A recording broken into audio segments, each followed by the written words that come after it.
The weekend erupted with a digital shockwave as news spread rapidly across social media and news apps. Portland, a city already on edge, found itself at the center of a national crisis.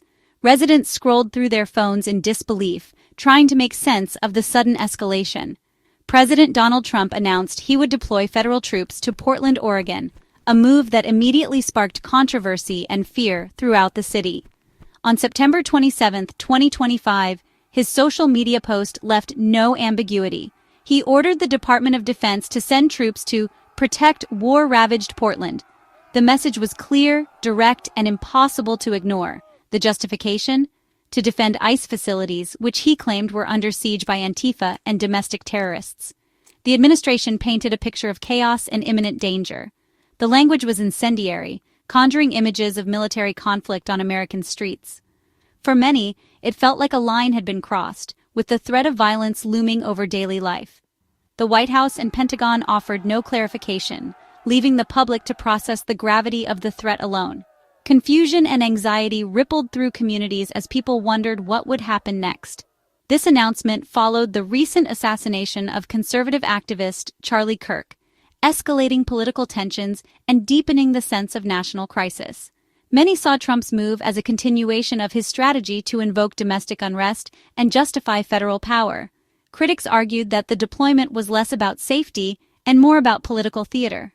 The mention of Antifa, an ideology rather than an organization, allowed for a broad, undefined enemy.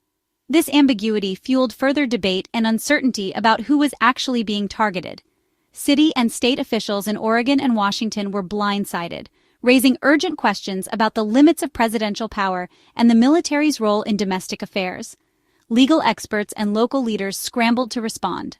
As Portland's residents shopped at farmers markets and tried to maintain a sense of normalcy, leaders and citizens alike were forced to confront the reality of federal troops potentially patrolling their streets. The city braced for what could come next, uncertain and divided. Seattle's leaders wasted no time responding to the threat against Portland. The city's sense of urgency was palpable, as officials quickly convened to discuss the implications and coordinate a response. Mayor Bruce Harrell immediately reached out to Portland's Mayor Keith Wilson, offering full support and calling Trump's actions illegal, authoritarian, and an attempt to silence free speech. Harrell's words resonated not just in City Hall, but throughout the region, as he emphasized the importance of standing together in the face of federal pressure. Harrell's statement was more than political. It was a defense of democracy and a promise of mutual support. He made it clear that Seattle would not stand by while a neighboring city's rights were threatened. Seattle's solidarity provided a crucial morale boost to Portland, showing they weren't alone. The show of unity inspired citizens and leaders alike, reinforcing the idea that the Pacific Northwest would not be divided. The city's history of activism and protest made Trump's threat feel like an attack on their core values. For many, it was a reminder of past struggles for justice and the ongoing fight to protect civil liberties. Seattle's leaders framed the president's move as an assault on federalism and the right of cities to govern themselves. They argued that local autonomy was essential to democracy and that federal overreach could not go unchallenged. Their strong stance sent a clear message: intimidation tactics would be met with fierce regional opposition. The city's leadership vowed to defend their principles, no matter the cost. By elevating the conflict to a constitutional crisis, Seattle and Portland formed a powerful bloc against what they saw as an abuse of presidential authority. Their collaboration set a precedent for other cities facing similar threats. The unity between the cities became a symbol of resistance to federal overreach, inspiring communities across the nation to stand up for their rights and for the principles of democracy. The alarm in Seattle quickly spread to Washington's state government. Governor Bob Ferguson's office issued a statement expressing concern and confirming they were monitoring the situation closely.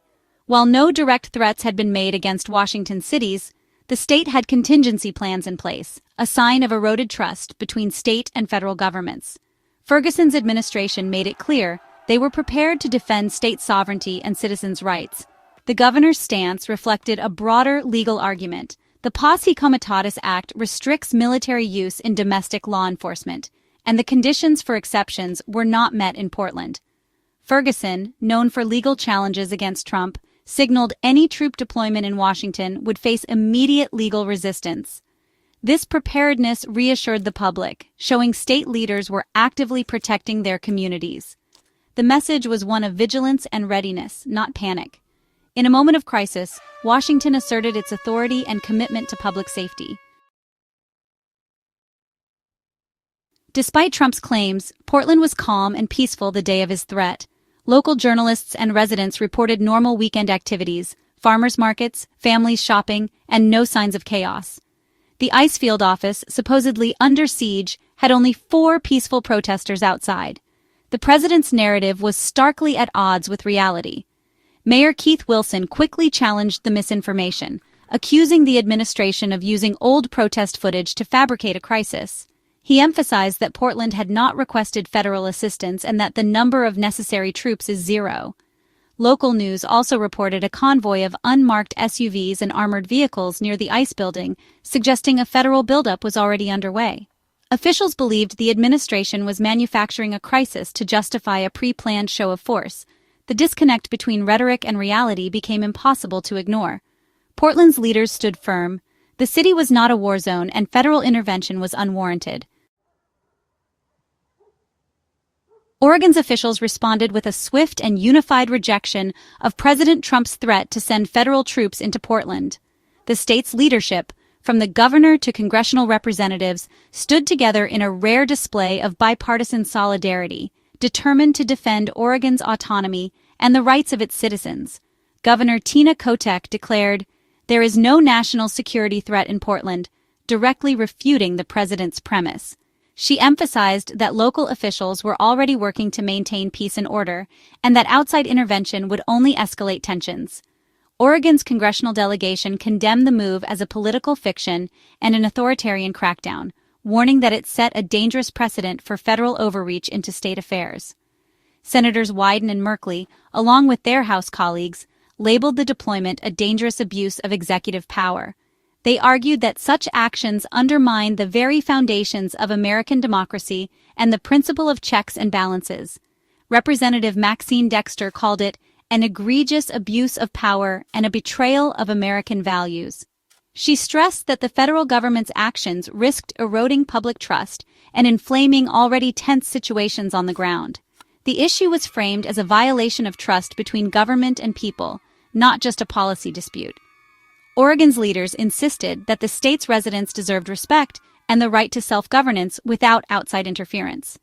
Representative Suzanne Bonamici dismantled the war on Antifa narrative, pointing out that Antifa is an ideology, not a group. She argued that using it as justification for federal intervention was misleading and dangerous. She highlighted the hypocrisy of Trump's recent clemency for January 6th insurrectionists, drawing a sharp contrast between the administration's rhetoric and its actions regarding political violence. The comparison exposed a glaring double standard, suggesting that the administration's motives were rooted in political retribution rather than genuine concern for public safety or justice. Oregon's leaders made it clear, federal troops were neither needed nor welcome. They called for respect for state sovereignty and urged the federal government to focus on real threats, not manufactured crises. Their unified voice amplified the state's opposition on the national stage, sending a powerful message that Oregon would stand firm in defense of its people and its principles. Trump's threat to Portland was part of a broader pattern, using federal forces in cities led by political opponents. Previous deployments in Washington, D.C., Los Angeles, and threats against Chicago and Seattle set a precedent. The administration's strategy blurred the line between military and civilian law enforcement. Even the threat of intervention created fear and uncertainty, serving as a political weapon. Seattle had recently faced similar threats, making their defense of Portland deeply personal. This repeated use of federal power as a political cudgel was no accident. The threat against Portland was a deliberate continuation of this strategy. For Seattle, Trump's threats against Portland revived memories of the Capitol Hill organized protest, CHOP, in 2020. During CHOP, Trump threatened to send in the National Guard, calling Seattle taken over by anarchists. Mayor Jenny Durkan pushed back, highlighting the deep divide between the city and the administration.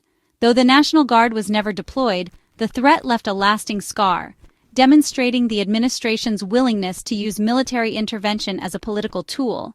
This history explains Seattle's rapid, strong support for Portland. Leaders recognize the danger of presidential threats, even if not acted upon. The CHOP experience taught them the importance of unity and resistance to authoritarian overreach. Shared experience forged a powerful alliance between Seattle and Portland. The memory of 2020 fuels their conviction to stand together. In the face of recurring threats, solidarity became their strongest defense. At the core of this conflict is a battle over narrative and truth. Trump's claims of a war-ravaged Portland and an ICE facility under siege were unsupported by evidence. This deliberate misinformation created a fictional crisis to justify extreme actions.